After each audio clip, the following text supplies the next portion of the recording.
Do-do. All right, well, welcome everyone. We're going to be calling to order at 6:30 on the dot. And at this time, we are going to begin with invocation, and future Councilman John Power, will you please lead us in an invocation?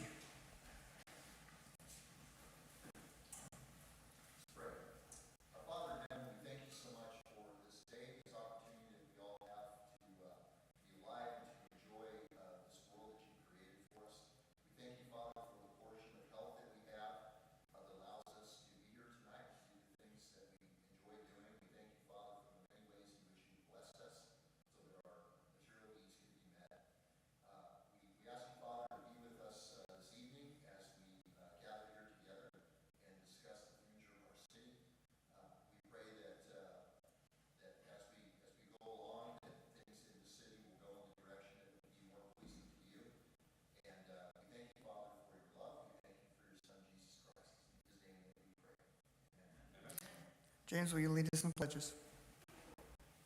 Pledge allegiance to the flag of the United States of America and to the republic for which it stands, one nation under God, indivisible, with liberty and justice for all. Honor the Texas flag. I pledge allegiance to thee, Texas, one state under God, one and indivisible. God bless Texas. What's that? Oh, that's good. It's probably AT&T again from an unrecognized number, which means it's not AT&T. No, so thank you again, everyone, for being here today. So we're in our first meeting after the mail out, and we have one more after this, and we want to give everyone an opportunity. If you have not, or you have questions today about what you were reading in the mailer, we want you to have that opportunity. Now today, we do have some people present, and if you did serve on this charter committee, will you please raise your hand? All right. I want to also thank our liaison, Jerry Brewer, who has been very dedicated throughout this process, and we would not be where we are today without him. And so I'm very appreciative of all he has done. So today, our rules of decorum is we're going to allow you to talk. Any questions at any point, we will allow. We're going to try and get out of here in about 30 minutes, hopefully. We move, but we also want you to know that we want to answer any questions that you do have and any concerns. So just raise your hand and we'll handle that. So at this time, we're going to begin our presentation. What is a home rule charter? The home rule charter is the fundamental law of a city. It's the relationship to the city is similar to the constitution laws of the state. It will be your constitution for the city, and it is available to cities with a population greater than 5,000, which we have now hit. We are, I believe, 6,158? What? 7,000. All right, because the number I saw was 6,178. All right. And there was a question, just in case you have any questions about total voters, there's approximately 3,148 current registered voters in the city. So about 50% considering. All right. Why create a charter? And charters are what a general law city has limited capabilities. And so there are two types, general law A and general law B, which is only allowed by state law, while a home rule charter can address all the local matters directly as its own constitution. So you have more flexibility, and it gives you, the voter, you, the citizen, to decide what your leadership looks like, what the rules you want it to be, how it operates, and basically gives you more power to the people, not the state. So local control. A general law city cannot have a charter, so it must be at 5,000. A home rule city acts in a way that is authorized by the charter and not prohibited by the state except by the Constitution and laws of the state. So if it does clearly define that, then we do follow state law. We cannot trump state law or federal law. The scope of the city government is controlled by the charter and is determined by you, our community. What are the advantages of having a home rule city? Well, the citizens get to determine the form, the power, and authority of the governance, term limits, recall, referendums, number of council members, and also whether or not they get to vote all the council or a portion. It also gives you a better discipline with your court system and whether you want to be more with attorneys at law and become a court of record. It gives more flexibility to that process. It also allows you to determine exactly what boards might be required of the city, which you will see later in the presentation. It gives you the ability to bring initiatives, petitions, specific issues to the city council, referendums to reverse a council action, so it gives you, the citizen, more power to hold accountability to your city council. It gives you the ability to recall those elected officials which are exclusive remedies to the local voters of a home rule charter. Home rule cities have flexibility to address complex issues to develop in a growing community with broad regulatory authority rather than just having to wait on the state legislature to act. And citizens retain control of the approved charter through amendment process that will be done every 3 years and 5 years, depending on what they will be able to do it within 3 years, but but they must within 5 review. Okay.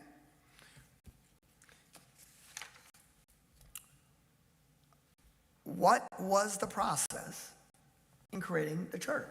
Well, as I've shown you today, that the city council appointed a home rule commission, and I was selected as their chair.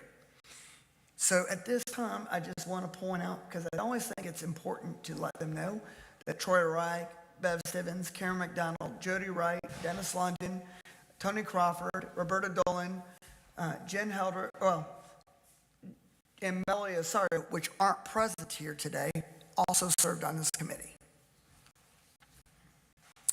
So how was the process started? Well, on July 9th, your city council passed a resolution recognizing the population at that time to be an estimated 6,588. So you can see since July, approximately 418 people moved to the city in that short time. August 13th, City Council passed a resolution establishing a home rule commission. The commission was charged of drafting a proposed city charter. 2 days later, August 15th, we all met and went right to work. The commission was charged with drafting a proposed city charter to be submitted to the voters with a proposed election date, which is May 3rd, 2025. And we held our meetings through January 23rd, with the last one being a joint meeting with the city council, for a total of 10 total meetings. The commission presented the final charter to the city council on January 28, 25, and the council voted to put it on the ballot for voter consideration. Meetings were publicly and recorded and conformed to the Texas Open Meeting Act. We made sure that we followed every part of the code to the T. The public could comment at any of the meetings at the end, and then at our final one, we did it at the beginning to make sure that the public always had a voice, that you, the citizen, at any point of this process were the most important. And then when we had our joint, we also had a submission page, so you could, if you didn't want to come, you could submit online. And we also recorded it, so you could review all our meetings for transparency. We tried to be a model of transparency. So what did we use as sources? We used the Lodge's Home Rule Charter Book. We used city charters from these cities: Heath, Fayette, Rockwall, Sunnyvale, Roy City, Wolfforth, Crum, Amarillo, Trophy Club, and the last one that we did, the very last one, got passed in November, which was Liberty Hill. And what was really interesting there is that Liberty Hill was almost identical to what our committee did without ever looking at it. And what that said to me as a chair is that we were on the right track of what Texas was thinking at the current time. Even though we never talked, we didn't know what they were doing, that was really, to me, a good sign that our work product was on the right track. The charter has 15 sections and is 43 pages.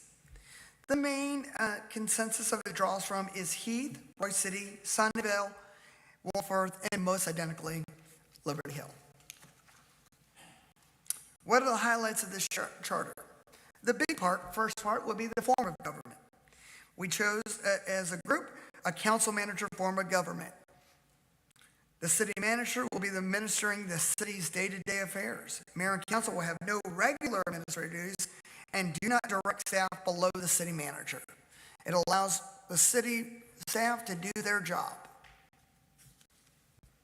General powers and duties of the city council include appoint and remove the city manager, city secretary, city attorney, and the municipal judge.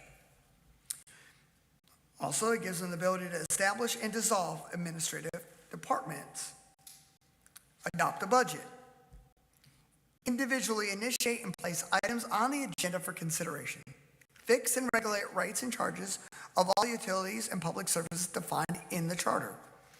An additional at-large council seat is established, so there will be 6 total members plus the mayor, so equaling a council of 7. Council and mayor terms are increased to 3-year terms, and the reason for that was that it has been widely discussed that 2 years is a little short, and when you're a brand new council member, you're really drinking from a fire hose, and it gives that opportunity to get a well-established council to gel and understand what the needs of the city are.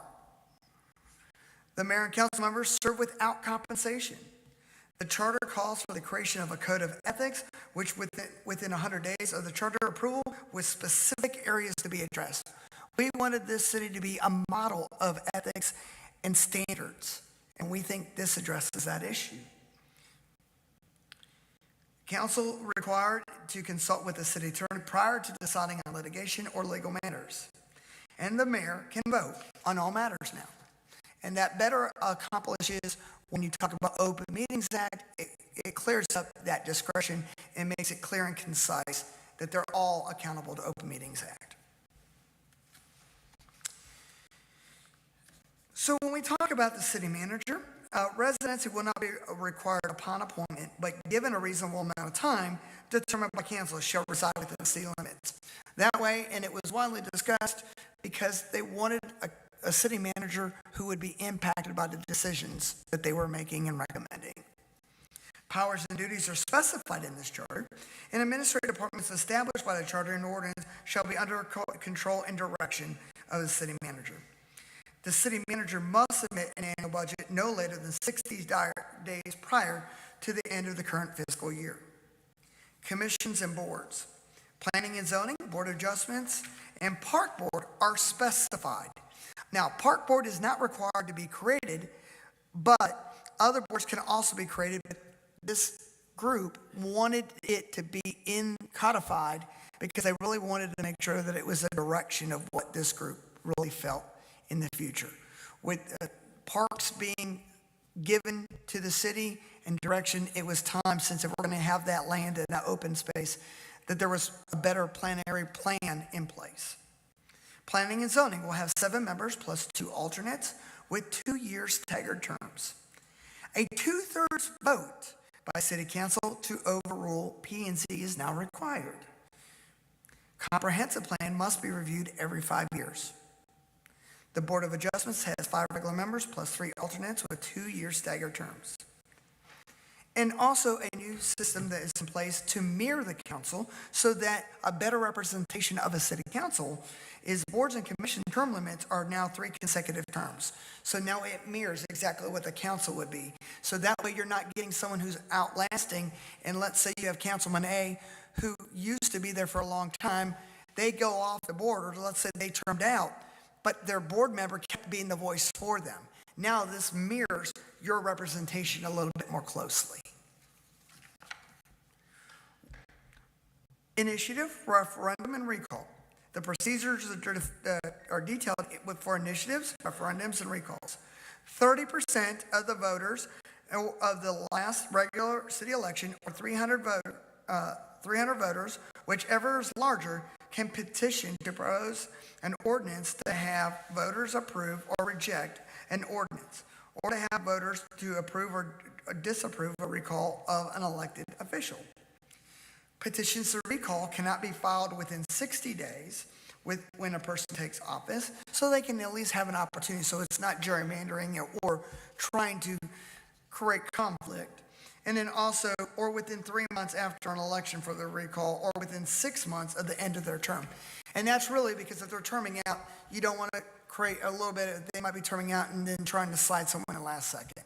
So we're giving that protection to that candidate to finish out. Review and summary. There's going to be an increase in representation on council. Defined roles for the council and city administration. Term limits for council, boards, and commissions.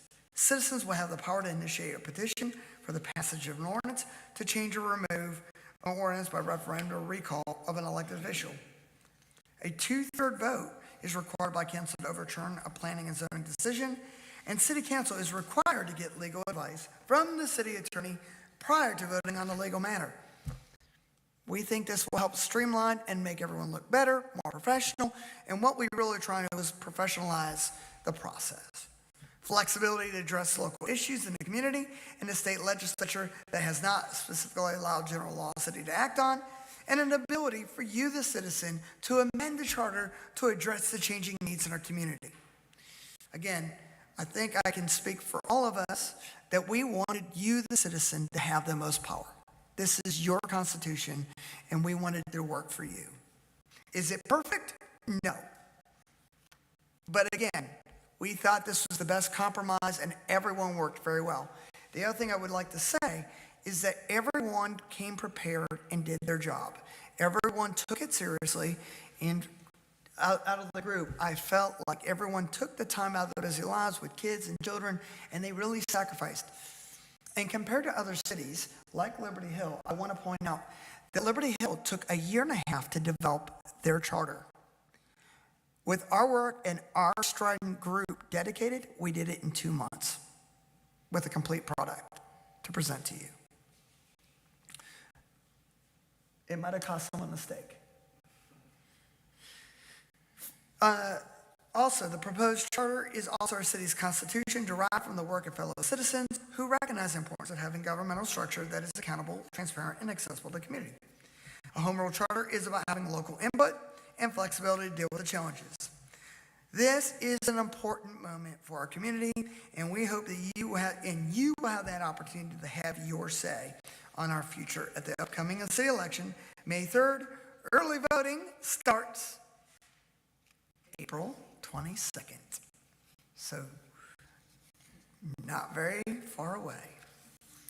So at this time, thank you for you being here today. Thank you. And at this point, is there any questions? Yeah. Does anybody else? If anyone, go ahead, sir. Okay. I have a few. Yes. So on page 15. Page 15 of your hymnal. Item number 1. So this is maybe a grammatical thing or a misunderstanding on my part. Okay. So you're talking at the next regular city council following a vacancy in compliance with Texas Open Meeting Yeah, Act? so at the bottom, it says, so it's talking about appointing for vacancy. It says the following, the city council shall make the appointment from the following persons and in the following order, provided that person consents. A, the mayor pro tem, or B, if the mayor pro tem does not consent, a council member. And then I don't understand C. C says a council member may vote for themselves. So that, Yes, sir. that seems like it's covered in B. No, so what that was talking is the city council agenda shall include an item for appointing a new mayor. And so what it would be is a council member can vote for themselves for mayor. It just, to me, it doesn't read, it's maybe a grammatical thing. Okay. There's A and B, and then in B, there's both the mayor pro tem, or a council member, and then it says they can vote for themselves. Is that an the city appointment or council as a voting? whole, it was for appointing a new mayor. And so that was in the provision of appointment procedure for the new mayor. Okay. So that's, and I don't know, I mean, I get it, I guess the way I'm looking at it, I do see it as, it includes an item for appointing a new mayor, the city council, and it says the mayor pro tem, or the mayor does not consent a council member. But a council member may vote for themselves. Vote for themselves or nominate themselves? May vote for themselves and nominate themselves. Okay, so I just don't think that's a C. I think that's a separate thing, but it's okay. Okay. So then on section 3.08, disaster clause. So it talks about if there's, death or injuries, surviving council members, the following surviving city officials, let's see, or from, the quorum. Why, so it lists the chair of the planning and zoning, chair of the board of adjustments, chair of the park board, Yes. municipal judge, city attorney. Why not the city manager? Why was that not included? Is that I think it was basically because because the city manager was operating the city. okay. So, that's- and those other Yeah, people.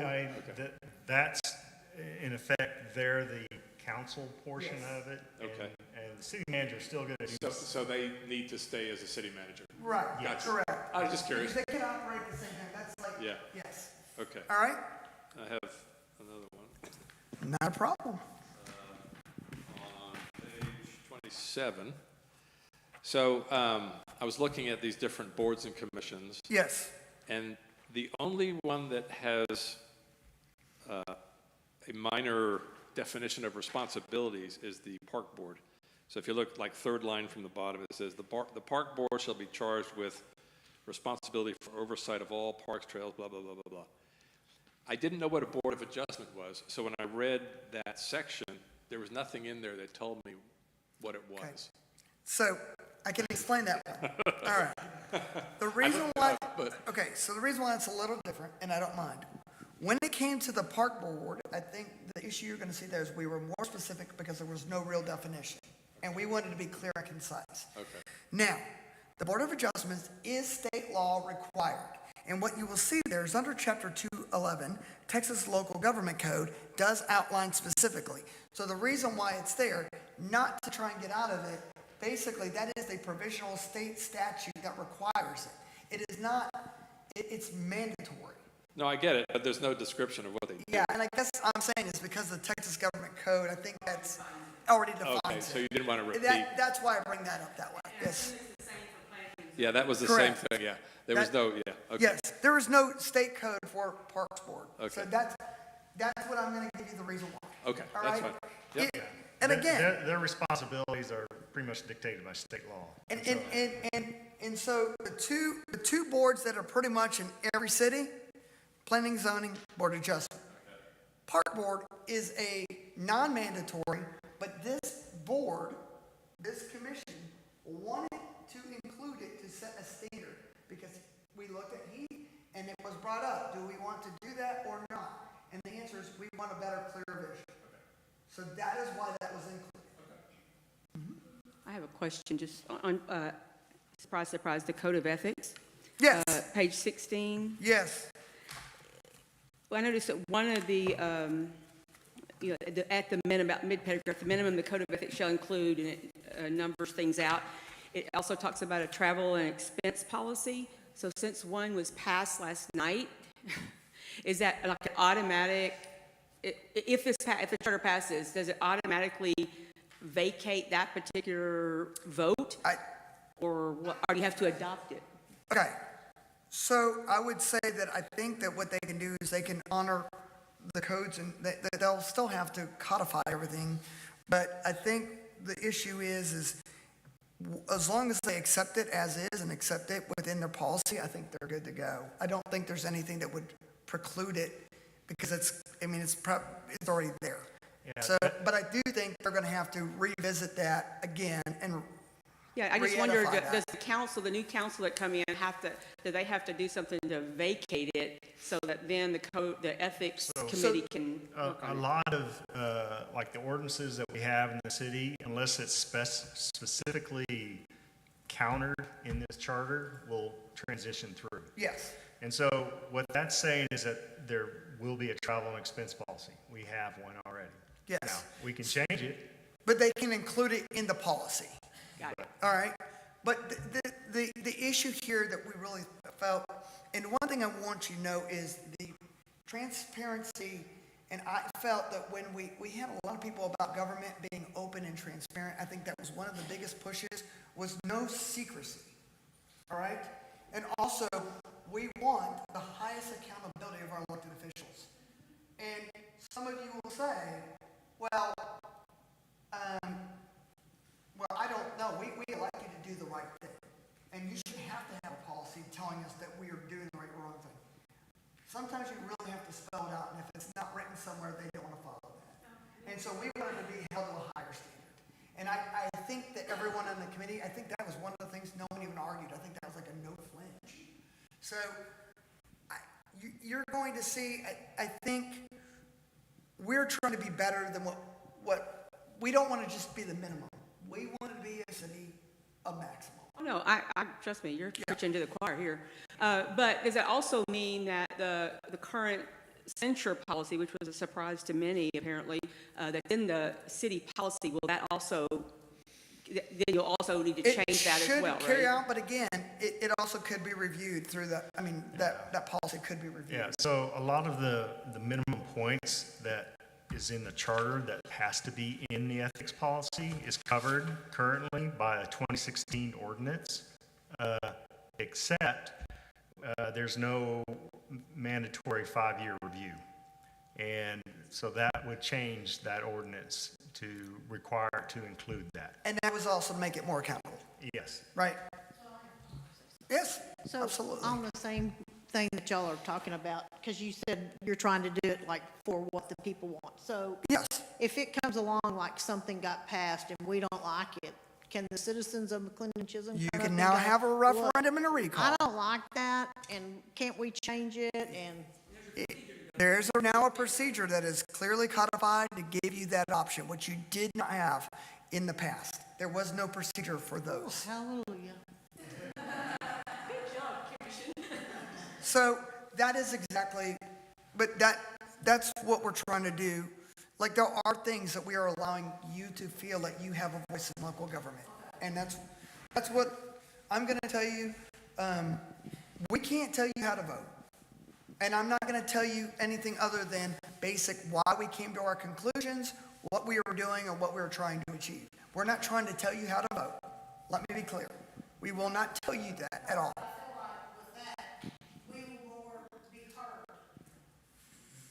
That was the objective of the group, okay? That is the intent. Will this document achieve everything and be the panacea? No, it will not, all right? It's still an imperfect document. We realized that, and we wanted a review. We also wanted an opportunity to see what worked, what didn't work, and we want that in the 3 years. And that kind of was in that sense of, we got a trial run once we get everything figured out, and once everything catches up to that space, we'll know what we need to do right or wrong. We'll learn from that. And I think we're going to be in a good shape for the future. Thank you, Judge. Can you kind of expand upon where the 30% and 300 came from and how that falls yes, into I can. Yes, sir. Thank you for that. And I am just Chair Russo, just so you know. I'm here just Chair only Russo. as a chair. So, yeah, it's kind of a pet peeve of mine. So, but yeah, so we looked at the numbers. We did compare. We looked at where cities and looking at the numbers. We wanted it. There was some charters that had 500, and there was a charter that had 200. We wanted to make it accessible and allowable to approach, and a percentage that was quantifiable, and we thought that was a fair number, and we used the other ones to kind of reach a sweet spot. Is it perfect? We don't know. But what we have seen for elections, and just even with our growth, we're hitting that. If you look at 300, that's kind of that sweet spot. Is the 30% does it relate to the 300? I think that was the original, that was kind of the But is it original. 30% kind of the 1,000? That was kind of the intent at that time, but we thought because of looking at it, the 500 was a little too high of the burden. And if I can add, I remember in some of the conversations we were looking at, the last election that we had was probably the highest turnout election for this city. And so we were looking at those numbers of about 900 or so people. And then I think the math was, well, what, 30% of that, 300? Yeah. We'll start with that. And that's how we got there. There was a theory on how we did that. We did try to work that out. Any other questions, sir? And thank you for being here today, all of you, with your questions. A nice new website, by the way. Mark, could you kind of go over just real quick? I think we kind of skipped over the general transitional Did I parts. skip something? Yeah, I just Oh, kind of want to let everybody know how, because they're going to be How did I three-year miss terms. it? How did I do that? I may have taken the page out. I don't know. All right. All right. All right. Because I was just going by page. All right. So, all right. So we're going to go through general, provisional, and so general and transitional provisions. Conflicts of interest by city officials is addressed. Nepotism rules and procedures. This is something that was very important. Charter amendments may be submitted by the city council to the qualified voters for the approval no more than once every 3 years. So council place 6 will be appointed upon approval of the charter. 3-year terms will commence in regular elections for place 2, 4, and the mayor in 2026. 3-year terms will commence in regular elections for places 1 and 3 in 2027. And then 3-year terms will commence in regular elections for places 5 and 6 in 2028. Places 5 and 6 will have elections for shorter terms prior to 2028. All right, I think that's it. All right, sorry about my jumping around. I swear, I don't know if my fingers got stuck. I tried to go through it, but we want to make sure that I answer. Is there any other questions today, Mr. Powers? You said earlier, sir, that this was not a perfect document. I would say it's as perfect a document can be, but not perfect. It's very close, very, very close. Well, no pressure, Mr. Powers. I understand there will be a councilman that will be held to that standard, so good luck to him. Any other questions? Any other questions? Any other questions? At this time, I would like to go ahead and close. Now, I will stay afterwards if you do have any questions and you don't feel comfortable and you didn't want to talk in front. Now, again, I'm not going to give you my personal opinion. I'm not going to tell you how to vote. We cannot tell you how to vote. All I can tell you is, and reiterate and recap, election, early vote, starts April 22nd till the 29th. And then, final election day will be May 3rd. That's a Saturday. It'll be sunny. No clouds. Hey, I'm trying to make it a perfect day here. Perfect week. And we just thank you for taking the time and being interested in this process and in your community. Thank you, God bless, and good night.